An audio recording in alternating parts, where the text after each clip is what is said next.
आप देख रहे हैं देश का नंबर 1 बिजनेस चैनल। मैं हूं अमीश देवगुन। आज बिग स्टोरी बिग डिबेट में मैं आपसे एक सवाल पूछता हूं।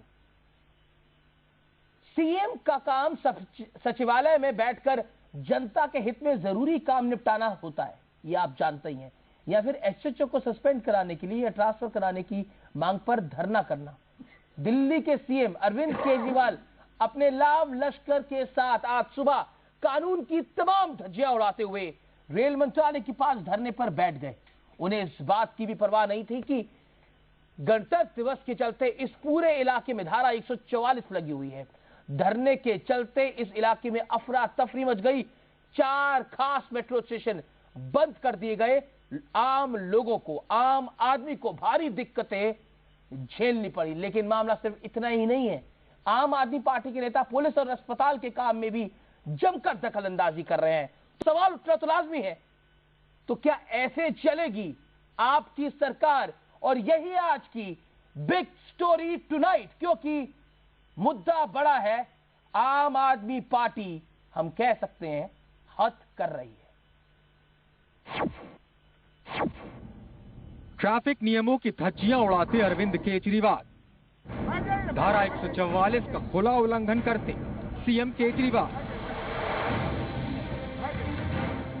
मेट्रो से सफर करने वालों को परेशानी में डालने वाले अरविंद केजरीवाल। क्या दिल्ली के मुख्यमंत्री अरविंद केजरीवाल भूल चुके हैं सीएम पद की गरिमा? क्या अरविंद केजरीवाल मीडिया की सुर्खियां पाने के लिए उड़ा रहे हैं नियम कानून की धज्जियां?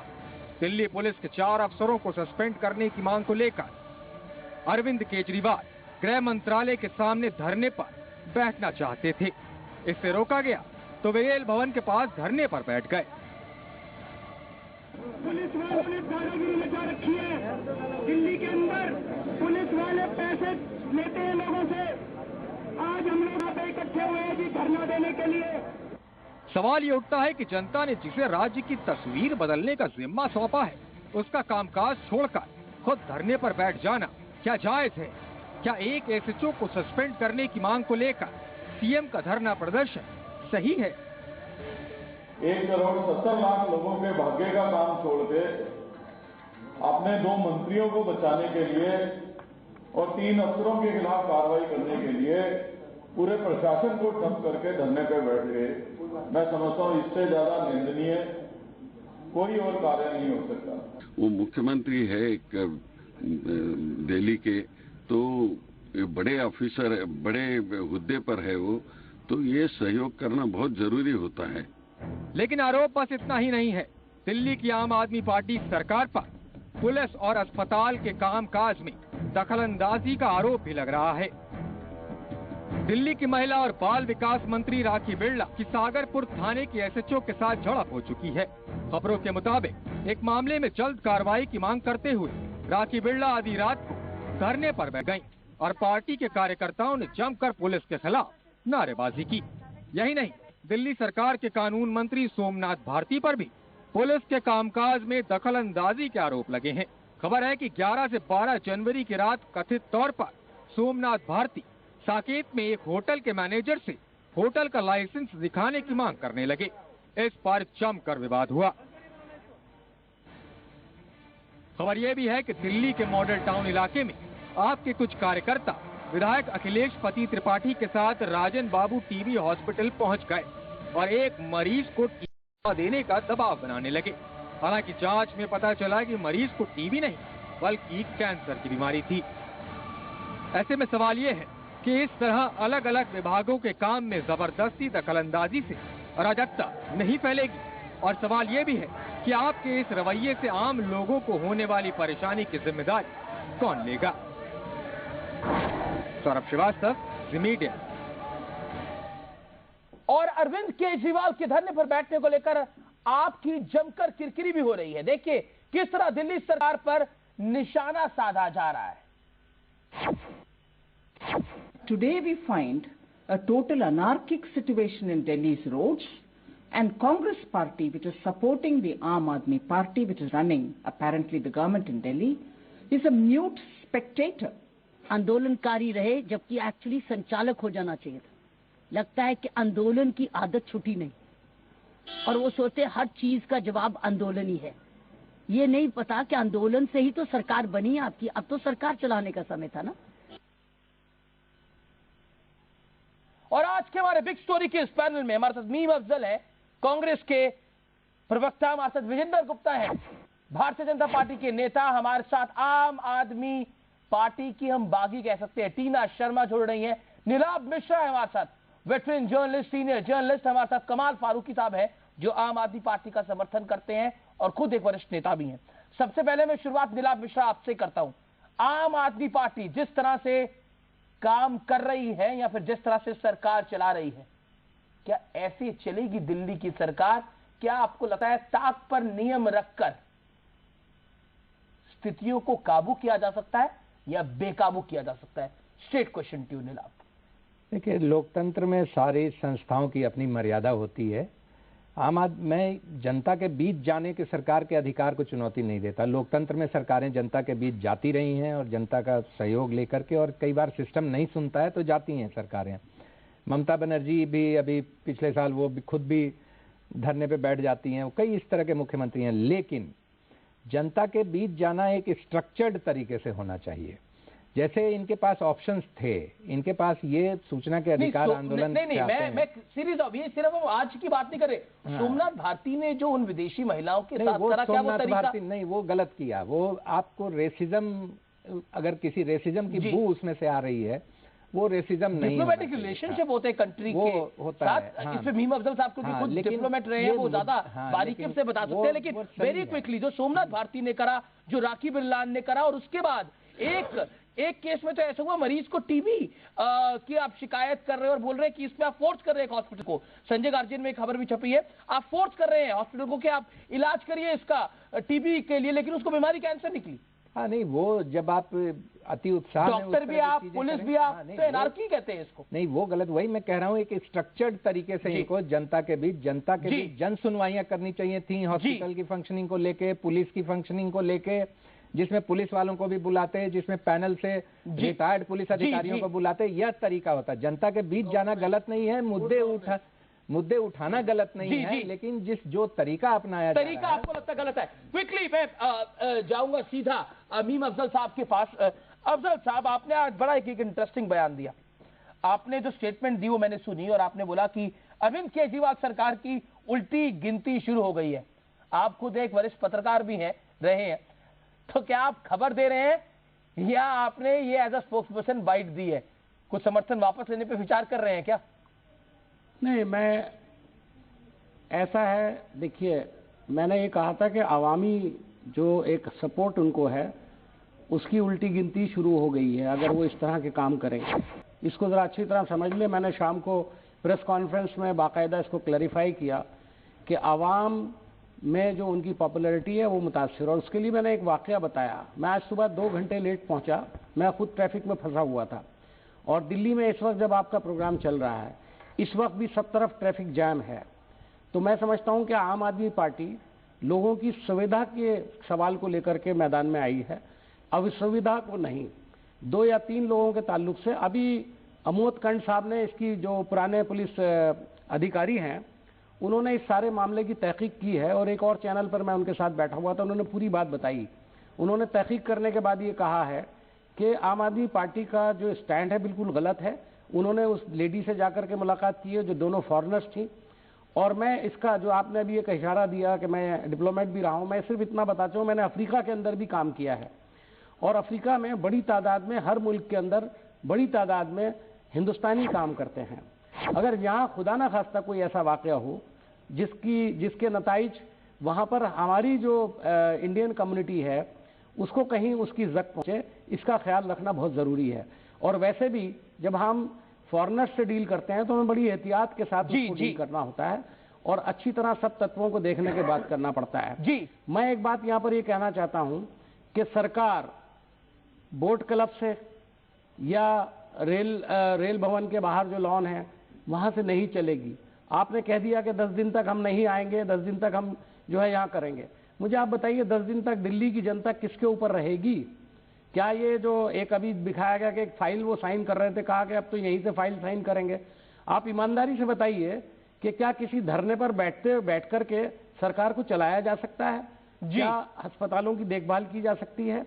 अभी आपने जो हमारे सहयोगी यहाँ बैठे हैं दूसरे दोस्त, उनसे पूछा तो उन्होंने खुद कहा कि ये तरीका गलत है। जी, मैं भी यही बात कह रहा हूँ, ये तरीका गलत है, बिल्कुल गलत है, लेकिन क्या ये और इस डिमांड तरीके जायज है? को नहीं अपनाना चाहिए। मुझे और इससे उनको खुद नुकसान पहुंचेगा। तरीका गलत कह रहे हैं लेकिन डिमांड जायज कह रहे हैं। वो पुलिस ऑफिसर जो अपना काम कह रहा था उसके सस्पेंशन की डिमांड जायज है। वेरी क्विकली अफजल साहब, कैसे हम कह सकते हैं वो डिमांड भी जायज है? आपने मेरी पूरी बात नहीं सुनी। मैंने बिल्कुल नहीं कहा जी कि मैंने नहीं कहा कि डिमांड जायज है। मैंने ये कहा कि उन्होंने कोई सवाल उठाया है। जी अगर वो डिमांड किसी चीज की कर रहे हैं, उसके लिए गवर्नर को कह दिया गया, गवर्नर उसकी इंक्वायरी कर रहे हैं। थोड़ा वक्त, कम से कम चीफ मिनिस्टर को इतना वक्त तो देना चाहिए। गवर्नर ही ने उनको शपथ दिलाई है और गवर्नर साहब अगर उसकी इंक्वायरी कर रहे हैं जी, तो 2-3 दिन के अंदर अगर उसका रिजल्ट आ जाता और उसके बाद अगर नहीं होता, उनकी मुताबिक नहीं होता, तो वो जा सकते थे। ओके, सीधा मैं इस समय जाऊंगा कमाल फारूकी साहब के पास और फिर मैं बीजेपी के पास आऊंगा इस पूरी चर्चा को लेकर। कमाल फारूकी साहब, आप आम आदमी पार्टी के सपोर्टर रहे हैं, क्या आपको लगता है तरीका, सलीका सही है, गलत है, या फिर मैं एक और टर्म यूज करता हूं, बहुत ज्यादा गलत है? नहीं, देखिए, जो इश्यूज रेज कर रहे हैं वो ठीक है, लेकिन तरीका गलत है। और खास तरीके से जो दोनों मिनिस्टर्स ने जो जिस तरह से इंटरफेरेंस की है। आज जो अरविंद केजरीवाल कह रहे हैं, कैन यू जस्टिफाई? नहीं, मेरे ख्याल से वो दोनों तरफ जो है, मुझे ऐसा लगता है कि कांग्रेस से भी इसमें ये गलती हो रही है कि जब शुरू के अंदर बात हुई थी, जो इश्यूज रेज हुए थे, तो उन इश्यूज को रेज करने के बाद अगर पेंडिंग इंक्वायरी, अगर उन तीनों जो ऑफिसर्स थे, जो तो अगर उनको ट्रांसफर भी आप कर देते तो कौन सी प्रॉब्लम हो जाती? पहाड़ तो नहीं टूट जाता। बट बहुत पुलिस वाला, हम चाहते हैं कि पुलिस वाला ट्रांसफर हो जाए, पुलिस वाला सस्पेंड हो जाए, लेकिन देश के कुछ नेता खुश हो जाए। नहीं, नेता के खुश होने की, नहीं, नेता की भी खुश होने की बात नहीं हो रही है। वहां पर मसीह के, अगर उन्होंने लॉ अपने हाथ में, अगर मिनिस्टर ने लॉ अपने हाथ में लिया है तो उनके खिलाफ भी एफआईआर रजिस्टर्ड है, उसको परीक्षण होना चाहिए। तो पुलिस वाला तो अपना काम कर रहा था, पुलिस वाला कह रहा था कि मैं कैसे किसी के घर में घुस सकता हूं। पुलिस वालों के पास तो रिपोर्ट्स ऑलरेडी मौजूद है वहां पर। पुलिस वालों के पास वहां ऑलरेडी रिपोर्ट्स थी, तो इसमें कोई खास इतना नहीं पड़ रहा था। लेकिन मुझे लगता है कि शायद ये प्रोवोक करने का एक तरीका है। जी, विजेंद्र गुप्ता साहब, आप भरपूर हमला करेंगे, आम आदमी पार्टी पे भी करेंगे, कांग्रेस पे भी करेंगे, लेकिन मैं आपसे बड़ा सीधा सवाल पूछता हूं। कुछ पॉलिटिकल स्ट्रैटेजिस्ट और एक्सपर्ट का मानना है this is all happening because of Bharatiya Janata party, because आप सरकार बनाने से भागे, इस वजह से ये सब कुछ दिल्ली में हो रहा है। Do you feel you are also responsible? Rise of Kejriwal एक आंदोलन के रूप में भी और एक सरकार के रूप में भी। तो बीजेपी, जो कांग्रेस को आप बार बार बोलते हैं आपकी बी टीम है, आपकी सी टीम है, कुछ लोग कह रहे हैं वो तो आप ही की ए और बी टीम लग रही है इस समय।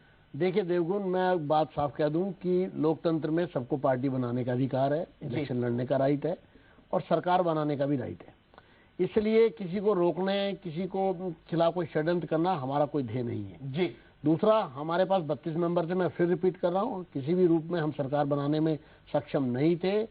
और चूंकि कांग्रेस और एएपी में कहीं ना कहीं कोई एक अंडरस्टैंडिंग थी जी, वो सिर्फ बीजेपी को एक तरह से एक मकर जाल में फंसाना चाहती थी, जिसमें बीजेपी नहीं। तो फिर तो ये आपकी राजनीतिक जिसे कहते हैं परिपक्वता पे सवाल उठता है कि आप लोग कांग्रेस की रणनीति समझ नहीं पाए। नहीं, आपको बेचारे के समझे, आपको अनाड़ी समझना चाहिए। हमारी राजनीतिक परिपक्वता थी कि हम समझ चुके थे इन दोनों की चाल, क्योंकि इन दोनों का एक ही मकसद है, इन दोनों का एक ही मकसद है कि भारतीय जनता पार्टी को रोको, मैं माफी मोदी जी को रोको।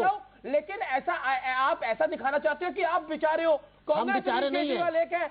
आपको नहीं लगता आप अनाड़ी हो? फिर नहीं, हम बेचारे बिल्कुल नहीं है। पॉलिटिकली वीक थे। मुझे लगता है अमीश, शायद आप मेरी बात को समझने की कोशिश करें। भारतीय जनता पार्टी के विरुद्ध सब उस तरह की पार्टियां, चाहे वो समाजवादी पार्टी हो, चाहे वो बहुजन समाज हो, चाहे कांग्रेस हो, चाहे वो आम आदमी पार्टी हो, सपोर्ट किया, ये सब समाजवादी पार्टी का तो बेड़ा गर्क कर दिया आपने। एक सेकंड, सभी पार्टियों का एक ही मकसद है कि किसी भी तरह मोदी जी को रोको, भारतीय जनता पार्टी को रोको। लेकिन अभी डिस्टेबलाइज, दिल्ली को डिस्टेबलाइज किया है, देश को डिस्टेबलाइज करना चाहते हैं। और इसीलिए कांग्रेस, वरना जब चिदम्बरम ये कहते हैं कि हमको ये समझ नहीं आ रहा कि अन्य, मैं वो सवाल पूछूंगा उनसे, लेकिन ये जो आम आदमी पार्टी कर रही है उस पर आप क्या कहते हैं? आप अभी मिश्रा साहब ने बहुत अच्छी शुरुआत की थी और उसको आगे फारूकी साहब ने भी बढ़ाया कि जो कुछ वहां हुआ खिड़की एक्सटेंशन में वो बहुत गलत हुआ, और जिस तरह से एक मिनिस्टर ने जबरन महिलाओं को गाड़ी में बिठाकर एम्स ले गए, यूरिन टेस्टिंग कराई और ह्यूमिलेट किया, यहां तक कि मॉलेस्टेशन की बात अभी आमोद कंठ जी ने पूरी इसकी तहकीकात की है। मॉलेस्टेशन जहां अपने मंत्री के खिलाफ केजरीवाल को एक्शन लेना चाहिए था कि महिलाओं के विरुद्ध इस प्रकार का व्यवहार सहन नहीं होगा, वहीं उन्होंने अल्टीमेटम दिया कि उस पुलिस वालों को सस्पेंड करिए 10 बजे तक आज सुबह, नहीं तो फिर बोला कि चलिए ट्रांसफर करिए, और 10 बजे तक आप उस पूरे विवाद पर पुलिस ऑफिसर्स के सस्पेंशन की डिमांड करते हैं, और 10 बजे के बाद फिल्म के इंटरवल के बाद आपके मुद्दे बदल गए और आपने जनता के लिए कर रहे हैं केजरीवाल सब कुछ। देखिए, जनता का कंधा आगे ले आए और उस पर बंदूक रख ली कि लोगों से पैसा लिया जाता है, लॉ एंड ऑर्डर। तो प्रश्न ये है कि Kejriwal can run a government like this is a big question tonight. और सीधा सवाल हम पूछते हैं क्योंकि हम आम आदमी पार्टी के रिप्रेजेंटेटिव को बोलते आने के लिए वो नहीं आते। It is a big question tonight, क्या ऐसे सरकार चलेगी आम आदमी पार्टी की? टीना शर्मा भी आंदोलन पे बैठी हैं, वो भी धरने पे बैठी हैं, उनका मुद्दा कुछ और है, वो आम आदमी पार्टी में पहले थी, अब बागी है आम आदमी पार्टी की, उनको आम आदमी पार्टी की विचारधारा पे वो सवाल खड़ा कर रही है। Tina Sharma, straight question to you, do you think आपकी पार्टी जो पहले थी या फिर जिससे आप नाराज चल रही हैं, जो वो कर रहे हैं, क्या वो प्योर राजनीति है या आपको लगता है राजनीति के साथ थोड़ा बड़ा ड्रामा भी है? Straight question to Tina Sharma, respond. देखिए अमीश, आपने मुझे डिफरेंशिएट करने के लिए कहा कि पार्टी जैसे पहले थी वैसी अभी है या नहीं है। मैं जो प्रोटेस्ट कर रही हूँ पार्टी के अगेंस्ट क्यों कर रही हूँ, उसके कारण क्या हैं? उसके कारण बड़े सिंपल हैं। पार्टी जब ये सत्ता में आई तो पार्टी ने कुछ प्रूव नहीं किया था, एक वादों की राजनीति थी, एक परसेप्शन था, और कांग्रेस बीजेपी का कहीं ना कहीं रूखापन था जनता के लिए, जिसको हमने देखकर आम पार्टी को पूरे देश ने आउटराइटली सपोर्ट किया। और मुझे लगता है कि सभी लोग हमारे जैसे 10 रुपए के मेंबर हैं, तो मुझे ऐसा लगता है कि ये दो अंडरस्टैंडिंग हमें समझ में आती है कि जो पार्टी पावर में आने से पहले 2013 इलेक्शन से पहले हर पावर एक्सरसाइज कर रही थी, आप बिजली के तार जोड़ रहे थे, आप मुझे याद है कि निर्भया और गुड़िया गैंगरेप में और अन्ना हजारे आंदोलन में हम लोग साथ हुआ करते थे, और आप 144 धारा लगने के बावजूद दिल्ली के इंडिया गेट पे जो है आप लॉ एंड ऑर्डर का सैंक्टिटी ब्रेक कर रहे थे। आम आदमी पार्टी का आंदोलन नहीं, सरकार में मुख्यमंत्री है, मंत्री है, वो जनता की रिस्पॉन्सिबिलिटी है। मैं उसी बात पे आ रही हूँ अमीश, स्टेशन बंद हो जाते हैं, अमीश उसी बात पे आ रही हूँ, हो जाता है।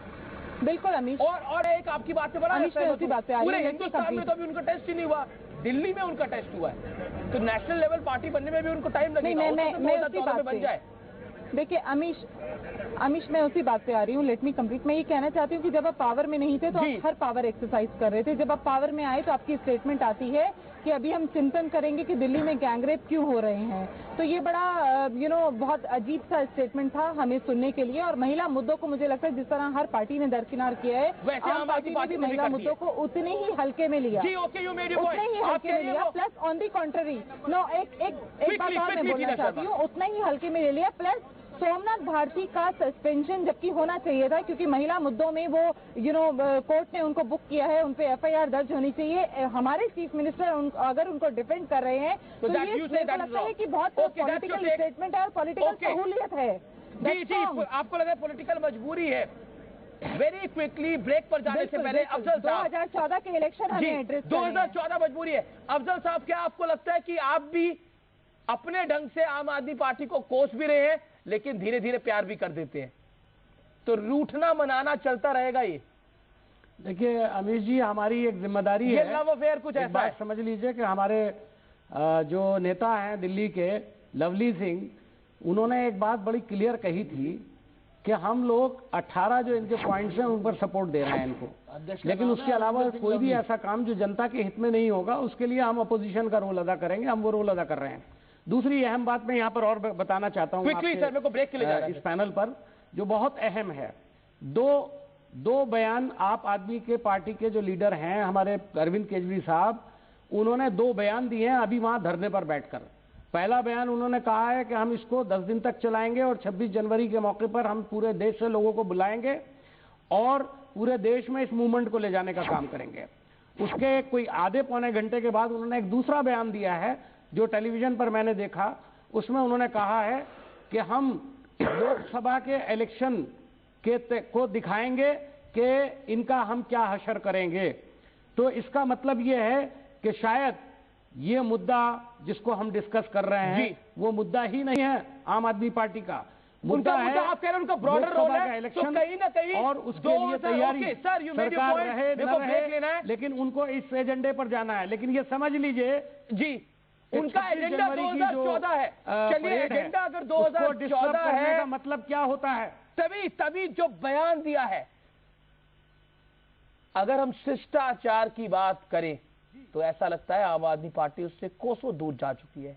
हम आपको जो ब्रेक के बाद बयान दिखाएंगे, दिखाते हुए हमें भी खुशी नहीं हो रही है, क्योंकि अगर देश की राजनीति इस स्तर तक चली जाएगी तो -2 तब इस्तेमाल होता है जब डबल बेसमेंट होता है, तो वहां पर भी जाने की जगह किसी को नहीं मिलेगी।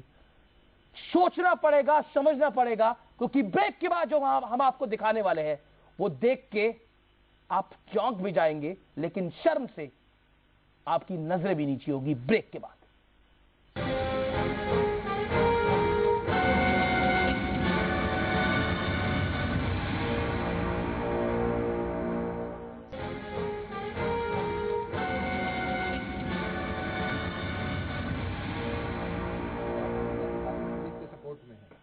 बिग स्टोरी, बिग डिबेट आप देख रहे हैं और आज रात मुद्दा अहम है, क्या ऐसे ही चलेगी आम आदमी पार्टी की सरकार? लेकिन हमने ब्रेक से पहले आपको बोला था कि हम एक ऐसी चीज दिखाएंगे जिसको देखकर आपको भी लगेगा कि हम कहां जा रहे हैं, -2 में जा रहे हैं। वाकई राजनीति की हमारी -2 में जा रही है, बेसमेंट में तो पहले ही जा चुकी थी। आइए आपको सुनाते हैं सोमनाथ भारती का बेहद शर्मनाक बयान, सुनाते हैं आपको। ये जो भाजपा के नेता अरुण जेटली और ये जो एक नए मेरे सीनियर हरीश साल्वे जी, सुप्रीम कोर्ट के वकील, आइए, और आरती मेहरा जी और तरह तरह के लोग, ये सब क्या बातें कर रहे हैं? ये किनके नेता हैं? ये नेता हमारे हैं, और क्या ये नेता वो जो बाहर से आए बदमाश लोग हैं उनके? इनमें से किसी ने एक शब्द नहीं कहा कि ये जो ड्रग के कारण हमारी युवा पीढ़ी खराब हो रही है उसका क्या होगा, ये जो सेक्स रैकेट के कारण हमारी माँ बहन बेटी घर से बाहर नहीं निकल सकती उनका क्या होगा। मुझे दुख होता है इनको देख के, मैं इनको देख के इनके मुंह पे थूकना चाहता हूं, लेकिन अरुण जेटली जी लिखे जा रहे हैं, अरे भाई, अगर आपके पार्टी में दलाल बैठे हैं तो सोमनाथ भारती की गलती है क्या? अगर आपके पार्टी के नेताओं के खून में जनता के लिए पीड़ा नहीं दौड़ती है तो सोमनाथ भारती की गलती है क्या? अगर कांग्रेस के नेताओं में दलाली खाने की आदत पड़ी हुई है तो सोमनाथ भारती की गलती है क्या? तो बीजेपी और कांग्रेस दोनों में दलाल है, और उनका एक सबसे शर्मनाक बयान कि वो कुछ नेताओं पर और एक वरिष्ठ वकील पे थूकना चाहते हैं। शर्मसार करने वाली राजनीति। विजेंद्र गुप्ता, क्या कहते हैं आप?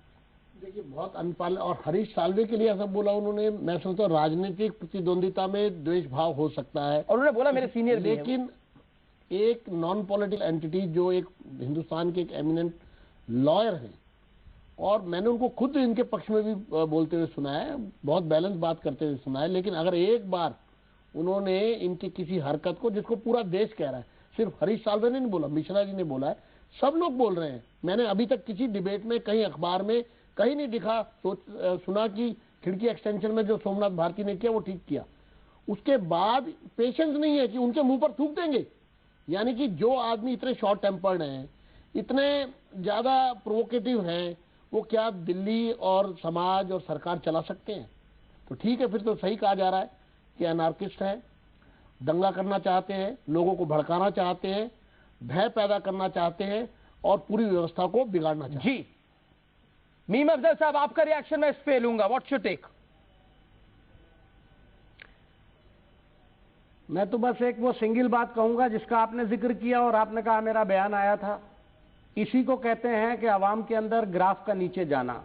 अगर इस तरह की बातें करेंगे तो आप अंदाजा लगा लीजिए कि आम लोग क्या सोचेंगे उनके बारे में। जी, मुझे कुछ कहने की जरूरत नहीं है, उनका बयान अपने आप में चिंताजनक है और दिल्ली के लोग देख रहे हैं कि उन्होंने जो फैसला किया था वो कितने मन से किया था और जवाब में उनको क्या सुनने को मिल रहा है।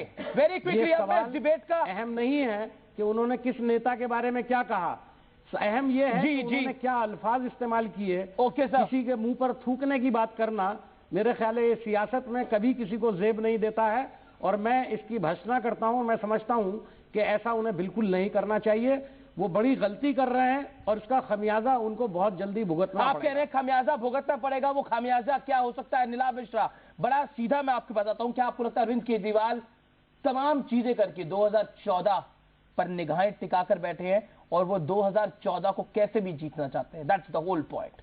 The whole political drama, the whole dharna drama is all about that. Very quickly, obvious है कि वो राजनीति कर रहे हैं। वैसे राजनीति में कोई बुराई नहीं है, लेकिन सोमनाथ भारती की जो यह भाषा है, यह भाषा राजनीति के गिरते स्तर का कई पार्टियों में है, लेकिन आप एक मंत्री होकर ऐसी भाषा का इस्तेमाल कर रहे हैं। मैं क्विकली इस पूरे सांस पर क्या आपको लगता है Arvind Kejriwal is eyeing 2014? Straight question to Neelabh ji. Yes, Arvind Kejriwal is eyeing 2014। He is a politician now and he should eye. क्या आपको लगता है जो रणनीति उन्होंने बनाई है वो उसमें कामयाब होंगे? देखिए, यह उसी तरह की रणनीति है जो क्योंकि इसमें बीजेपी की बहुत बड़ी देन है अरविंद केजरीवाल को इतना बड़ा बनाने में। ध्यान रखिए, ये जनता को इस तरह से भड़काने में कई पार्टियों का रोल रहा है देश में। भाजपा का भी रहा है, कई जगह कांग्रेस का भी रहा है, लालू प्रसाद यादव का रहा है, मायावती की भाषा रही है। इस भाषा का फायदा एक स्तर पे होता है। इसका फायदा उनको कुछ सीटों पे होगा। मुझे अभी नहीं मालूम देश का क्या होगा। देश में मैं नहीं जा रहा हूँ। क्या होगा ये आपको नहीं पता, लेकिन इनको सीटों का फायदा होगा। दिल्ली में कुछ सीटों पे होगा। कमाल फारूकी जी, पार्टी को फायदा हो जाए ये तो हर नेता चाहता है। नरेंद्र मोदी भी चाहते हैं पार्टी को फायदा हो, उनको फायदा हो, उनकी सीटें ज्यादा है। राहुल गांधी भी चाहते हैं, तो अरविंद केजरीवाल भी चाह रहे हैं अपनी नीति के साथ, अपनी रणनीति के साथ। तो हर्ज क्या है? बीजेपी और कांग्रेस को दिक्कत क्या हो रही है? और ज्यादा दिक्कत बीजेपी को हो रही है। फर्क ये है, देखिए, बीजेपी को जो प्लान रहता है वो इसी तरह का रहता है कि कम्युनल पॉलिटिक्स करो, मुजफ्फरनगर कराओ। बेचारे वो एक तीर से दो शिकार, एक तीर से दो शिकार कर दिए। ये हो गया। दूसरा अब जो असली में सबकी नजरों में बीजेपी नहीं, अब दूसरा ये जो है इनको होना ये चाहिए था कि जो भारती जी को इसके लिए सॉरी कहना चाहिए था। जो मंत्री थूक रहा है लोगों को, जो कुछ करना चाहिए था। और मैं नहीं समझता कि पॉलिटिक्स हमारे जो मिश्रा साहब थूक रहे हैं, मिश्रा साहब ने जो कहा बिल्कुल ठीक कहा, सीट मिलेंगी तो जनता को। मैं नहीं समझता कि सीटें इस तरह से मिलेगी। मेरा अपनी फीलिंग ये है कि सीटें इस तरह से आपको नहीं लगता? मुझको नहीं लगता। विजेंद्र गुप्ता, आपकी परेशानी ये है कि नरेंद्र मोदी नामक रथ जो है उस पर ये ब्रेक तो लगा सकते हैं और आप इसलिए थोड़ा ज्यादा परेशान है। कांग्रेस तो थोड़ी परेशान है, लेकिन अब विचलित भी है, परेशान भी है और हैरान भी है। ना विचलित आपके इन वेटिंग की परंपरा क्योंकि पुरानी है, कहीं रिपीट ना हो जाए। ना विचलित है ना हैरान है। कल मोदी जी के भाषण से साफ हो गया कि डेवलपमेंट का एक एजेंडा है हमारे पास और उस एजेंडे को लेकर के हम चल रहे हैं और देश के विकास की बात हम कर रहे हैं। इसलिए इस तरह की अड़चने आएंगी जरूर, लेकिन वो कहीं मोदी जी के रथ को रोक नहीं पाएंगी। जी चलिए, ओके, वेरी क्विकली टीना शर्मा, आप क्या ऐड करना चाहती हैं क्विकली? क्या आपको लगता है 2014 के लिए ये ड्रामा हो रहा है, ये धरना ड्रामा हो रहा है? देखिए, परसेप्शन की राजनीति और इमोशंस को भुनाने की राजनीति सभी पार्टियों ने की है। मुझे लगता है कि इस तरह का जो एटीट्यूड है देश में वोटर का और एक जो आम आदमी पार्टी पर आपसे सवाल पूछता हूं, जो आम आदमी पार्टी इस समय कर रही है, एक बड़ा ड्रामा है, 2014 का गेम प्लान है। Straight question to Tina Sharma, क्योंकि आप आम आदमी पार्टी के मेंबर हैं। वेरी क्विकली जी, देखिए, ऐसा है कि मैं आम आदमी पार्टी की, ऑफ कोर्स आपने जो कहा वो सही है, पर मैं पार्टी में रहकर अपनी वॉइस को वोकल करना चाहती हूँ, इसलिए मैं पार्टी के अगेंस्ट यहाँ पर खड़ी हूँ। मुझे सिर्फ इतना कहना है कि देखिए 2014 के इलेक्शंस को आप आए कर रहे हैं, उस पर आपकी नजर टिकी हुई है और 15 फरवरी के बाद जो है आचार संहिता लागू हो जाएगी। तो बिना परफॉर्म किए आप ये कहने वाले हो जाएंगे कि आपको लगता है सेंटर, लेकिन बीइंग आप मेंबर, क्या आपको लगता है ड्रामे के लिए कर रहे हैं अरविंद केजरीवाल ये सब कुछ? क्या आपको लगता है बड़ा पॉलिटिकल ड्रामा है? उसी के लिए किया जा रहा है, उसी के लिए किया जा रहा है। Okay, you made your point now. Meme Afzal साहब, वेरी क्विकली, क्या आपको लगता है बीजेपी के लिए सबसे बड़ी परेशानी, लेकिन कांग्रेस के लिए भी परेशानी कम नहीं, आम आदमी पार्टी 2014 के लिए ऐसी राजनीति खेल रही है जो थोड़ी समझ से बाहर है और थोड़ा देश को भी परेशानी में डाल सकती है? देखिए, हमने तो जो नुकसान उठाना था वो उठा लिया। भारतीय जनता पार्टी की परेशानी अपनी जगह दुरुस्त है। मैं अब ये बताता हूं कि आप आदमी की परेशानी क्या है। आम आदमी की परेशानी वो है जो टीना शर्मा जी ने अभी आपके सामने बयान की। आज तक वो दूसरों के खिलाफ धरना देते रहे हैं, प्रदर्शन करते रहे हैं। आज एक ही लेडी सही, एक ही औरत की शक्ल में टीना शर्मा एक खामोश तालाब के अंदर पहला पत्थर फेंकने वाली लेडी के तौर पर मैं उनको देख रहा हूं। और मैं समझता हूं कि इसको आप छोटी बात ना समझें। 20-25 दिन के अंदर, और इनको तो मैंने सुना था शायद 15 ही दिन हुए हैं अभी पार्टी इन्होंने ज्वाइन की थी और इनको ये शिकायत हुई है। और मैंने इनको कई डिबेट्स में सुना है, इनकी बात में मुझे वजन नजर आता है जी। इनके जो एतराजात हैं वो अच्छा सही है। मैं यहाँ पर एक जिक्र और करूंगा, कमाल फारूकी साहब बैठे हुए हैं, आपने तो ये आपके चैनल के जरिए से मैं बताना जी जी। लेकिन आप टीना शर्मा की भरपूर तारीफ कर रहे हैं, लेकिन बढ़िया बात ये है आप आम आदमी पार्टी की बागियों को भी सपोर्ट कर रहे हैं और उनकी सरकार को भी सपोर्ट कर रहे हैं। तो ये गठबंधन धर्म कैसा निभा रहे हैं? मैं थोड़ी फिल्मी भाषा लेके आ रहा हूँ। मुझे शोले की मौसी जी याद आ जाती है थोड़ा, मुझे शोले फिल्म की मौसी जी याद आती है थोड़ी। नहीं, मैं किसी की तारीफ नहीं कर रहा हूँ। ये राजनीतिक मजबूरियां हैं, ये राजनीतिक सहूलियत के हिसाब से पॉलिटिकल पार्टियां अपने आप को अंडरस्टैंड करती हैं। इस साइन को समझने की जरूरत है जी। और दूसरी बात, अमित जी आपके चैनल के जरिए एक और बात कहना चाहता हूं। चिदम्बरम साहब ने कह दिया साहब यहाँ बैठे क्यों सपोर्ट कर रहे हैं हमें मालूम ही नहीं है। मैं आपको बताना चाहता हूँ, वो भी असली बात ये है कि मोदी जी से डर रहे हैं आप अमित जी, और वो डर आपकी कन्वेंशन में भी नजर आया और आपके नेता की भाषा में भी नजर आया कि एमपी चुनते हैं नेता प्रधानमंत्री, कांग्रेस कह रही है की भाषा देखी। आज हमारा और इसलिए कर रहे हैं, कांग्रेस का ग्राफ और नीचे आ रहा है। राहुल जी की एक